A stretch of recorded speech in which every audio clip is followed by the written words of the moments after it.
የአባት ልብ ነው የሚያኖረን። አብ በምን አይነት መውደድ እንደወደደን እንዴት እንደተቀበለን ቤት ሰው የመኖር አቅማችን የመኖር ነፃነታችን የመኖር ዋስትናችን የአብ ልብ ነው። የቤቱ ባለቤት የቤቱ መሪ እንድንኖር የሚፈልገው አባታችን ብቻ። በህይወት ሊያየን የሚጓጓው አባታችን ብቻ። አየህ ደጅ እንዳትሄድ።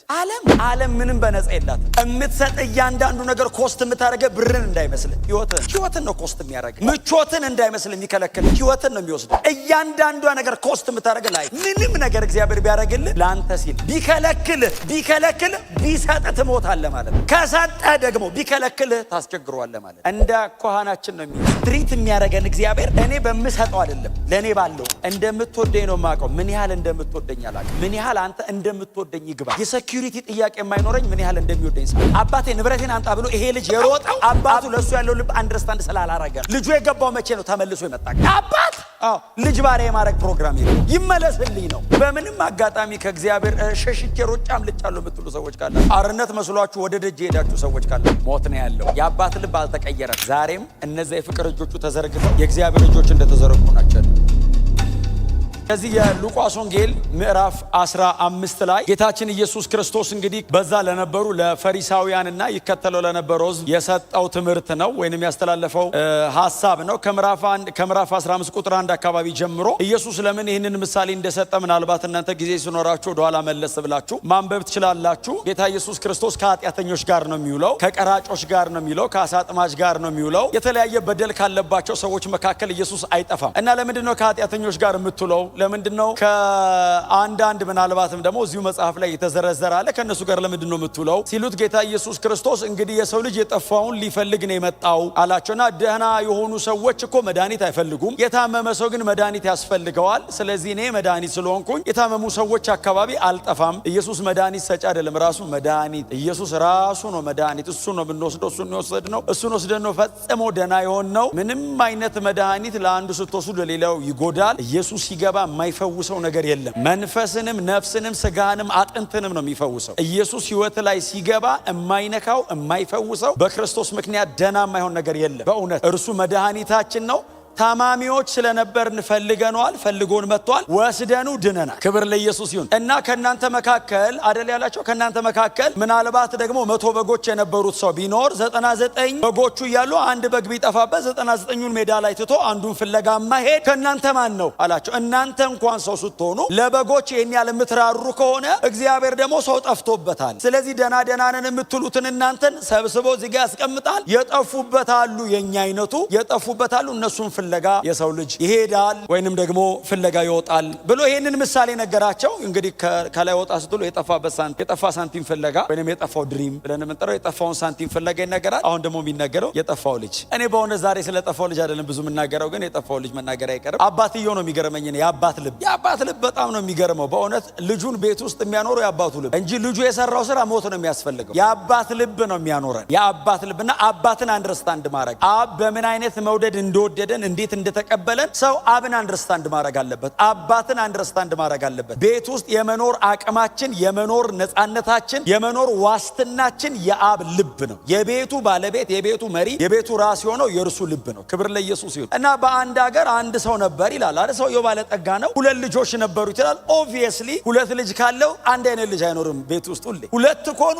የተለያዩ ናቸው። የመጀመሪያ ልጅና ሁለተኛ ልጅ በጣም ዲፍረንት ናቸው። የተለያዩ ናቸው። እና እዛም ቤት ያሉት 2 ልጆች ናቸው። በጣም የተለያዩ ናቸው። የኛ አይነት ናቸው። 2 ናቸው። 2ቱ ሁሉንም መወከል ይችላሉ ባይዘው። እና 2ቱ ልጆቹ እያሉ አንደኛው ትንሽ ልጅ ነው። በጣም ብዙ ጊዜ አስቸጋሪ ትንሽየው ልጅ መጣና አባቴ አለው አቤት ድርሻዬን ስጠኝ። ከመሬት ተነስቶ ድርሻዬን ካልሰጠኝ ሲለው አባት አልሰጥህም አላለው። እንካ አንተን ድርሻ አይደለም ያለው ባይዘው። ለሁለቱም ድርሻቸውን እኩል አካፈለ። አንተም ትልቅየው ድርሻ ይሄ ነው፣ አንተ ደግሞ ትንሽየው ድርሻ ይሄ ነው ብሎ ካካፈለ በኋላ ልጅየው ድርሻውን የጠየቀበት ምክንያት አለ ባይዘው። መጽሐፍ ሲናገር ብዙም ሳይቆይ ይላል። ታነባው አስተውላችሁ ከሆነ ድርሻውን የፈለገው ነፃነት የሚመስል ባርነት ውስጥ ለመግባት ነፃነት ከአባት ጋር መኖር እና ነፃነቱን ለመግዛት አስቦ ነው እሱ ቤት ውስጥ ያለውን ያንን ሴኩሪቲ ያንን በአባቱ ጥላ ስር ያለውን እያንዳንዱን ጥበቃ ልጅ ትንሽ ስለሆነ አንደርስታንድ አላረገውም። ያሰረው ነው የመሰለው፣ የገደበው ነው የመሰለው። ሴኩሪቲው አባቱ ስር ነው፣ እረፍቱ ያለው አባቱ ስር ነው፣ የሚከበረው የሚወደደውም አባቱ ስር ነው። ልጁ ግን አልመሰለው። የራሴ የሆነውን ነገር እፈልጋለሁ ብሎ ድርሻችንን ስጠን ሲለው ድርሻውን ሲሰጠው ብዙ ሳይቆይ ልጁ አባቱ የሰጠውን ንብረት ይዞ ወደ ሌላ አገር እንደውም ወደ ሩቅ አገር ነው ሄደ የሚለው ሩቅ አገር ሄደ። ማድረግ የሚፈልገው ነገር አለ። በጣም በትህትና በእውነት ጎናቸው ያለው ሰው አባት ቤት ነው ነፃነት ያለው። በእውነት ከእግዚአብሔር ቤት ወዴትም አንሄድ። ምናልባት በጣም ትንሽ ልቡ የኮበለለ ሰው ካለ ዛሬ በእውነት ከዚህ ሰው እንድንማር ጌታ ኢየሱስ ነግሮናል። እኛ ዋጋ እንዳንከፍል ዋጋ የከፈሉ አሉ።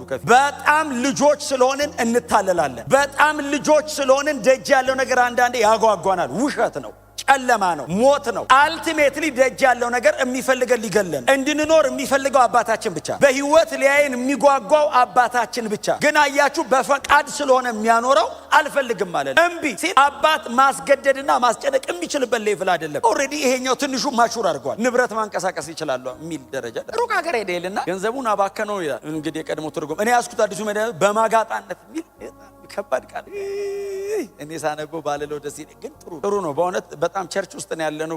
በእርግጥ እንደዚህ አይነት ህይወት ውስጥ የምንሄድ ሰዎች አንኖርም። ግን እንዳትሄዱ በመጋጣነት ገንዘቡ ነው በተነው ይላል እና ጨረሰ ገንዘቡ። እሱ ገንዘቡን ሲጨርስ በዚያ ምድር ላይ ታላቅ ረሃብ መጣ ይላል። አንደኛ የሰው ሀገር ሰው ነው፣ በእንግድነት ነው ሄደው፣ አባቱ ጋር አይደለም፣ አጠገቡ የለም ሰው። ረሃብ ሆነ ይላል ምድሪቷ ላይ። በጣም ሲቸገር ከምድሩ ሰዎች መካከል አንደኛው ሰው የቤት ሄደና አስጠጋ። የምታዘኝን ስራ በሙሉ እሰራለሁ፣ እባክህ እንደው ትንሽ መጠለያ ካለች ሲለው፣ እንግዲያው እኔ ላንተ ያለኝ ስራ በህጉ የተከለከለ ነው አለ። እሪያ ማርባት በህጋቸው የተከለከለ ነው። እዛ ላይ ዘሌዋውያን ላይ በተንቦ እስራኤላዊ አይፈቀደለት እና ሰውየው ና አለው፣ እባክህ አሰራኝ ሲለው እሪያ አለኝ አለው። እርሻ ሄድና እሪያዎችን ተንከባከባለሁ፣ መገባቸው፣ እጠባቸው።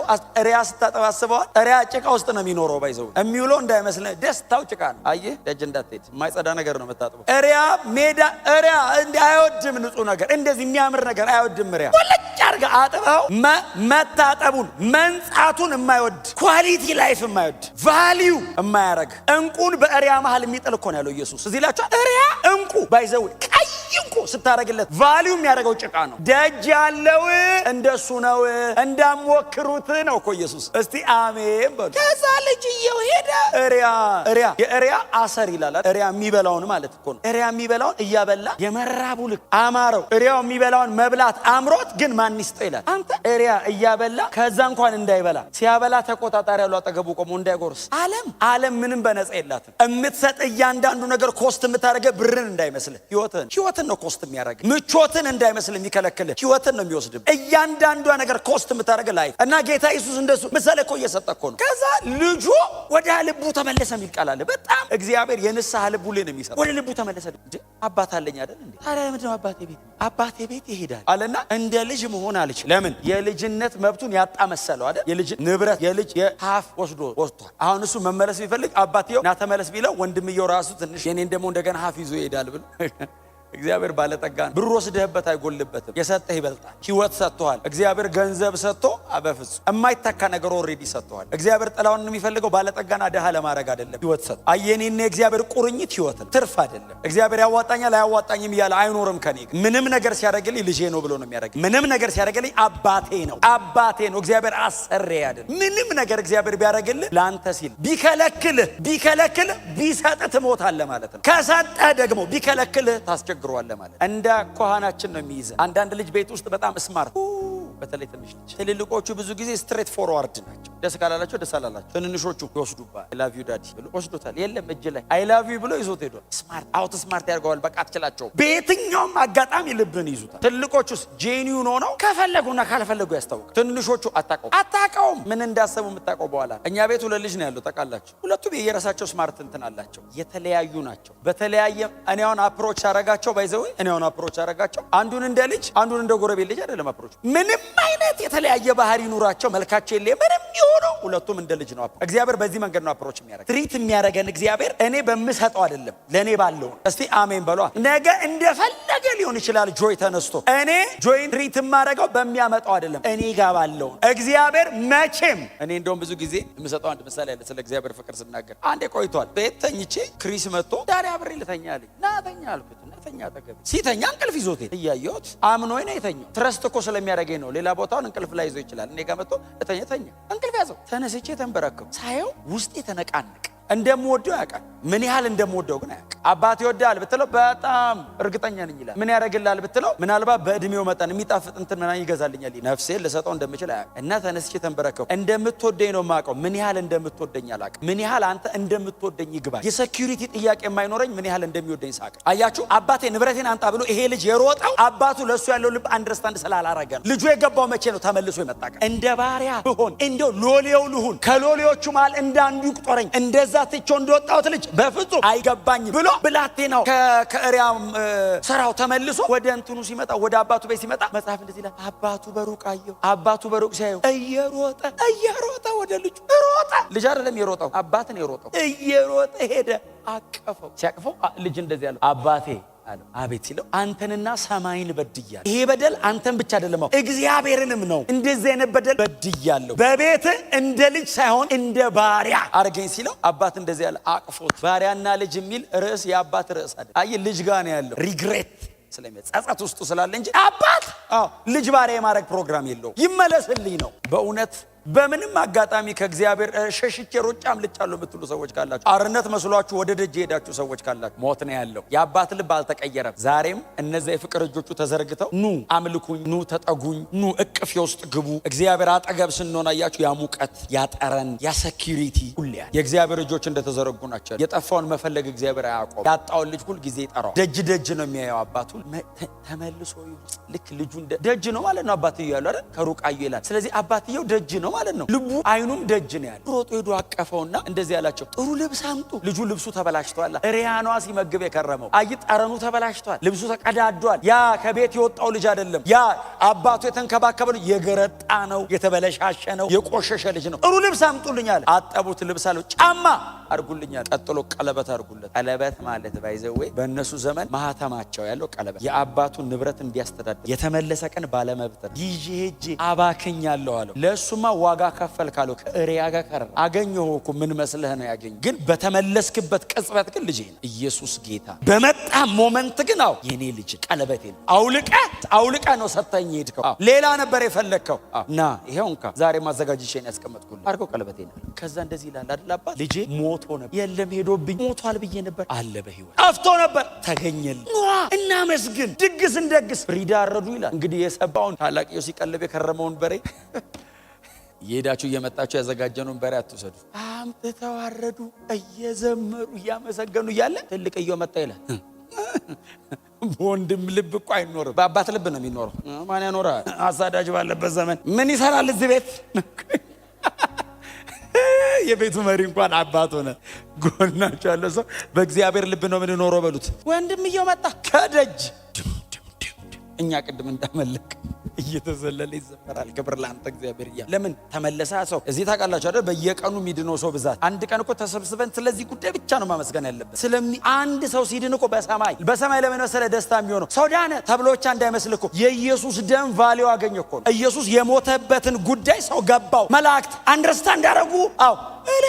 ሰማይ መላእክት መለከት ምናምን ጨምር ለምን አንድ ሰው ተጨመረ? የኢየሱስ ደም አንድ ሰው ቀደሰ። ኢየሱስ እንደሞተ አንድ ሰው ገባው ተብሎ ልጄን ዋጋ የሚሰጥ ሰው አገኘው ብሎ እኮ ነው አብ። ክብር ለኢየሱስ ይሁን። ይህን ሁሉ ሰው እግዚአብሔር በእኛ ላይ የጨመረ ስለበላውና ስለጠጣው ነው እንደሚዘምረው። ባንበላስ ባንጠጣስ በቃ የመጨረሻ ባትበሉ ምንድነው የምትበሉ? ጾም ጸሎት ነው የሚሆነው። ግን እሺ ቆይ ጾም ጸሎቱ አልቲሜት ቢሆን ሞት በትሞት የት ነው የምትሄደው? ሰማይ ጌታ ጋር። ምንም ባይዘዌ ከጌታ የሚያስቀረን ነገር አለመብላት አያስቀረን። መብላትም እንደዚህ ብዙ ጊዜ ሲወሱ ሰው ሳይበላ መንፈሳዊ ግን ያው የገባችሁ ነገር በምንም አይነት ከፍታና ዝቅታ እንደማይቀየር በጣም ተስፈኛ። ክብር ለኢየሱስ። ከዛ ደጅ ሲመጣ ሰማ። ምን አንዱ ሎሌ ነው ባይዘዌ። ምንድነው? ታናሽ ወንድም መጣ። የት ነው? ሌላ አለ እንዴ? አንድ ነው ያለው። ያ እኩል ይዞ ሄደው አባካኙ ማን አስገባው? ምን አድርጎ? ገና ከሩቅ ሲያየው አባቱ ራሱን መቆጣጠር አቅቶት እያለቀሰ ልጄ መጣልኝ ብሎ አገር ምድር እያየው እያለቀሰ ሲመጣ የለበሰው ልብስ አለ ሪያ እያረባን የከረመው አሉ። የሪያ ተናለ ላይ አሉ። ሽታው ሰው ያስጠጋም። እና እኛ ራሱ በሩቅ ቆመን ስናየው አባት አቀፈው። ለአባት ልጅ ነው። አይ ሎሌ በለው ምናምን በለው ማንም የፈለገው ሊል ይችላል። ለአባት ልጅ ነው። አየ ማንም ሩቅ ቆሞ የፈለገው ሊያረግ ይችላል፣ የፈለገው ሊል ይችላል። እግዚአብሔር በክርስቶስ በኩል ነው የሚያይ። ልጄ ነው የሚለው። የፈለገ ኃጢአተኛ ብትሆን ቀድሼ አቆመዋለሁ፣ ወድቋል ብትል አነሳዋለሁ ነው የሚለው። አቆመዋለሁ፣ ልጄ ነው፣ ከፍዬበታል። ስሙ ለዘላለም ብሩክ ይሁን። ከዛ መጽሐፍ እንደዚህ ይላል፣ ተበሳጨ ይላል። ግባ አልገባም። ልቅ ልጅ ነው ግን በጣም እልከኛ። አልገባም። እንዴት እንዲያረጋል አባት አይደል? አባቱን ጠራውና ድርሻ እኩል ይዞ ሄዶ እንደገና እንዴት ትመልሰዋለህ አለ። ወንድሜው ያንተን አይነካው፣ አይዞ የኔን ይነካል ብለህ ከሆነ ኧረ ይበቃል አለ። ይበቃል፣ መንግስቱ ሰፊ ነው። ምን ያገፋፈናል አና የሚል እኮ መዝሙር አለ። በእውነተኛ ምን እንደሚያጣለን እኮ ነው ግራ የሚገባኝ። ሰማይ እኮ ከምድር ይበልጣል። ሰማይ በጣም ትልቅ ነው። ብንሮጥ ብንሄድ አያልቅ። የእግዚአብሔር መኖሪያ ነው። እዛ ነው የምንገባው። በወንድሞቻችን መዳንና መመለስ አመስጋኝ ነው መሆን ያለ። በእውነት የደከማችሁ ሰዎች ካላችሁ በፍጹም ነፃነት ተመለሱ። ወደ ጌታ ነው። ማንም የፈለገውን ይበል። የአባት ልብ፣ አብ ተቀባይ፣ ይቅር ባይ፣ መሐሪ ነው። ይሄንን የቆሸሸ ጨርቅ ይቀይረው። ይሄንን የተበላሸ ስብዕናና ህይወት ያስተካክል። የጨለመውን ህይወት እንደገና ብርሃን ያበራበታል። እንደገና ያዘምርሃል። እንደገና አመስጋኝ ያረጋል። እንደገና ወደ እቅፉ ይመልሳል። እንደገና ትተህ ወደ ሄድከው ወደዛ ቤት ይመልሳል። እንደገና ህይወት ይቀጥል። ለዘላለም ከአባታችን ጋር እንኖር። በእውነት ነው የምላችሁ። እኔ በጣም ነው የደነገጥኩት። ባይዘው አውቀዋለሁ፣ ታሪኩን ረጅም ጊዜ አንብቤዋለሁ። ግን ወንድሙ ተበሳጨ አልገባም አለ የሚለውን ቀን ሳነበው በጣም ብዙ ነገር እንዳስብ አረ ዋው! ጌታ ኢየሱስ ክርስቶስ 1000 ዓመታት አይቶ ነው አያችሁ ያስቀመጠው ይሄንን ምሳሌ። 1000 ዓመታት አይቶ በሚመለስ ሰው መቼም አብ ደስተኛ ይመለስ ብቻ ላለመመለሱ የሚከፍለው ዋጋ ይሄው ይውጣ። የአሳማ ምግብ መብላት ፈልጎ አልቻለም የሚል ቃል አለ። ሁሉ ነገሩ ነው ዝብርቅርቆ የወጣው። ይዞ የሄደውን በሙሉ ነው ሉዝ ያረግ። ሲመለስ በብዙ